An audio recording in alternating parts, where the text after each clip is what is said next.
Assalamualaikum warahmatullahi wabarakatuh. Perkenalkan, kami dari kelompok 7 ingin mempresentasikan hasil dari diskusi kami. Materi yang kelima yaitu pengendalian dan evaluasi kinerja sistem pengendalian manajerial yang sesuai dengan prinsip syariah serta teknik evaluasi kinerja dan indikator utama. Kelompok kami meliputi Dia Khairul Karimah, Dwi Daya Akhada, Abidah Solihah, dan Diki Januar Nugraha.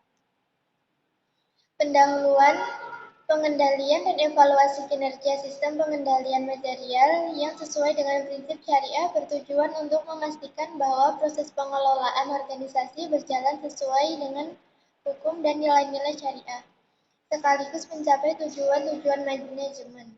Pengendalian manajerial dalam perspektif syariah tidak hanya memperhatikan efektivitas dan efisiensi, tetapi juga keadilan, transparansi, serta kepatuhan terhadap prinsip-prinsip Islam seperti akad, yamsah, larangan riba, gahar atau ketidakpastian, dan masir spekulasi.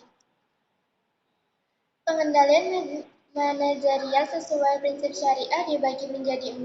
Yang pertama, kepatuhan syariah. Sistem harus dirancang untuk mematuhi hukum syariah, memastikan tidak ada riba, grahar, dan mahir dalam transaksi maupun kegiatan organisasi. Yang kedua, keadilan dan keseimbangan.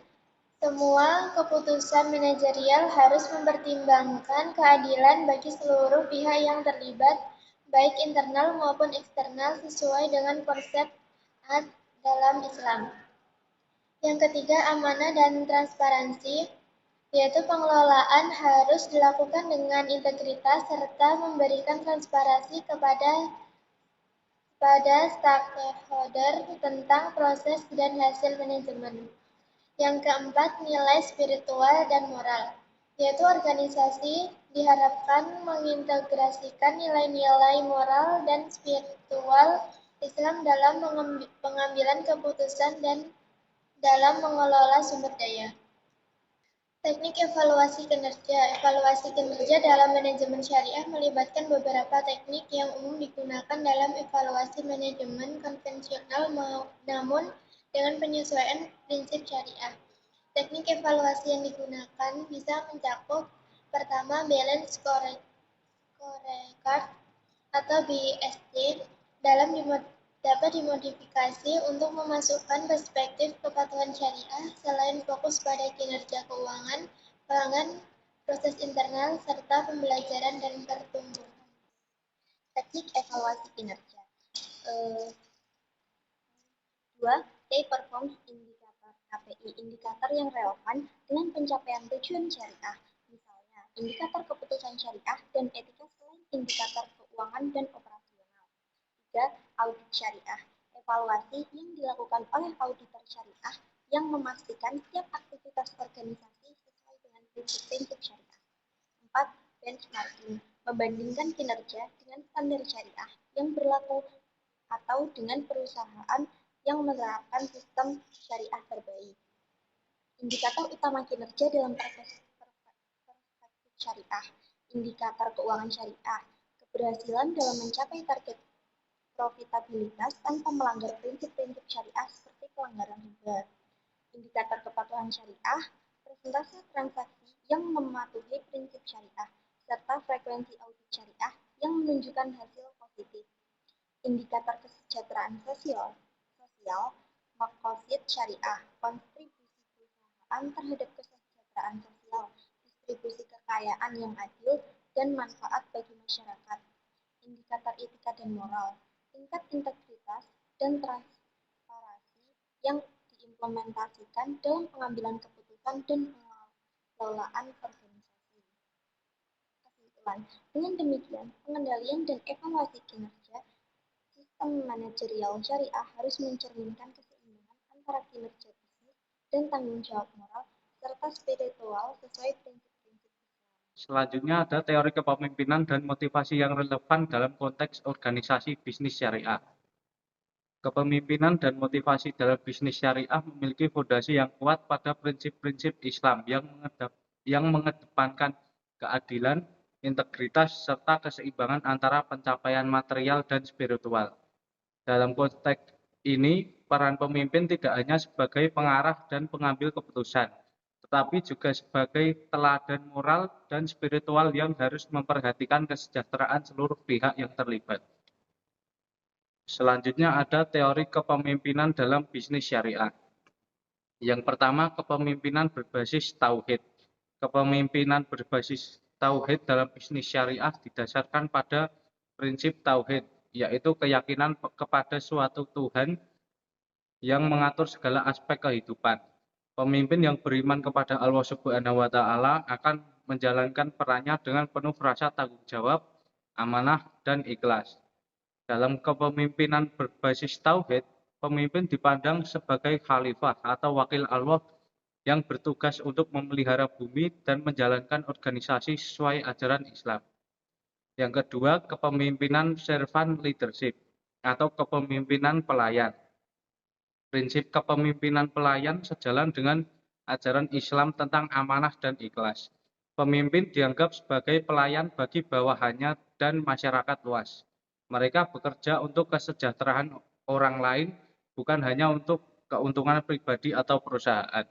Rasulullah SAW bersabda bahwa pemimpin yang terbaik adalah mereka yang melayani umatnya. Selanjutnya, yang ketiga, kepemimpinan transformasional syariah. Dalam konteks syariah, pemimpin transformasional berfokus pada perubahan positif dengan menginspirasi dan memotivasi karyawan untuk meningkatkan kinerja mereka sesuai dengan nilai-nilai Islam. Pemimpin ini memiliki visi untuk menggabungkan pencapaian kinerja dengan akhlak dan etika Islam, membimbing karyawan tidak hanya untuk sukses duniawi tetapi juga untuk meraih pahala akhirat. Yang keempat, kepemimpinan situasional syariah. Kepemimpinan situasional syariah dalam bisnis syariah menekankan fleksibilitas pemimpin dalam mengatur strategi manajerial sesuai dengan kondisi yang dihadapi, namun tetap mematuhi batasan syariah. Pemimpin dapat mengubah pendekatannya berdasarkan konteks seperti menghadapi situasi kritis atau ketika harus mengambil keputusan yang berimplikasi moral besar. Selanjutnya ada teori motivasi dalam bisnis syariah. Yang pertama yaitu teori motivasi maqasid syariah. Motivasi dalam organisasi bisnis syariah terkait erat dengan tujuan syariah, yaitu melindungi agama, jiwa, akal, keturunan, dan harta.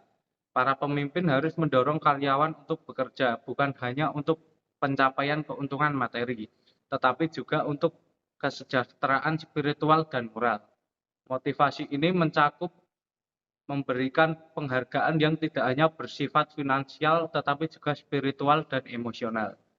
Yang kedua, teori motivasi intrinsik Islamik. Dalam bisnis syariah, motivasi intrinsik memiliki peran penting. Karyawan dimotivasi oleh dorongan internal untuk bekerja dengan baik sebagai bentuk ibadah kepada Allah Subhanahu wa taala. Nilai seperti ikhlas, amanah, dan takwa menjadi pendorong utama yang menekankan bahwa pekerjaan adalah bentuk ibadah, sehingga hasil akhir akan diridhoi oleh Allah. Yang ketiga, teori keadilan. Dalam teori motivasi syariah, prinsip keadilan sangat penting. Karyawan termotivasi ketika mereka diperlakukan secara adil, baik dalam hal gaji, promosi, maupun pembagian kerja. Kepemimpinan yang menjalankan keadilan sesuai dengan nilai-nilai syariah akan menumbuhkan rasa loyalitas, kepercayaan, dan semangat kerja di kalangan karyawan. Yang keempat, teori kesejahteraan sosial. Motivasi dalam bisnis syariah juga didorong oleh nilai maslahah atau kesejahteraan bersama. Para pemimpin harus menciptakan lingkungan kerja yang mendukung keseimbangan antara kepentingan pribadi, organisasi, dan masyarakat luas. Hal ini mendorong karyawan untuk lebih baik karena merasa bahwa pekerjaan mereka memberikan manfaat kepada masyarakat selain menguntungkan perusahaan. Dengan menerapkan teori kepemimpinan dan motivasi yang berlandaskan nilai-nilai Islam, bisnis syariah dapat menciptakan lingkungan kerja yang produktif dan harmonis, sekaligus tetap menjaga prinsip bisnis syariah dalam setiap aspek operasional organisasi. Selanjutnya, materi ketujuh, proses pengambilan keputusan, analisis risiko, dan dampak keputusan. Salah satu kunci keberhasilan manajemen dan karir adalah mengetahui bagaimana menjadi seorang pengambil keputusan yang efektif. 8 langkah pengambilan keputusan. Yang pertama adalah mengidentifikasi suatu masalah. Kedua, mengidentifikasi kriteria keputusan. Mengidentifikasi kriteria keputusan yang penting dan relevan akan memandu untuk memecahkan masalah. Yang ketiga adalah mengalokasikan bobot pada kriteria. Mengalokasikan bobot pada kriteria dapat dengan mengambil skala 1 sampai 10. Dengan contoh memberikan bobot 10 untuk masalah yang rumit dan angka lebih rendah untuk masalah yang lebih ringan. Langkah keempat adalah mengembangkan alternatif. Menyusun berbagai alternatif penyelesaian masalah dengan mempertimbangkan rasionalitas. Langkah yang kelima adalah menganalisis alternatif. Setelah mengembangkan berbagai alternatif, maka kita dapat menganalisis alternatif manakah yang paling tepat dan rasional. Langkah keenam adalah memilih sebuah alternatif. Pada langkah ini, kita dapat memilih alternatif terbaik untuk pengambilan keputusan. Langkah ketujuh, mengimplementasikan alternatif. Pengimplementasian alternatif pada keputusan ke dalam tindakan yang memberlakukan kepada mereka yang terpengaruh dan berkomitmen. Langkah ke-8, mengevaluasi efektivitas keputusan. Melibatkan evaluasi hasil keputusan untuk melihat apakah masalahnya telah terpecahkan. Selanjutnya adalah analisis resiko. Analisis resiko adalah proses mengidentifikasi potensi masalah yang dapat memiliki dampak buruk pada suatu program kerja yang dimiliki perusahaan. Selanjutnya adalah dampak keputusan. Keputusan yang efektif tentunya menghasilkan keputusan yang memiliki dampak positif untuk kemajuan perusahaan. Sekian dari kelompok kami, kurang lebihnya mohon maaf. Wassalamualaikum warahmatullahi wabarakatuh.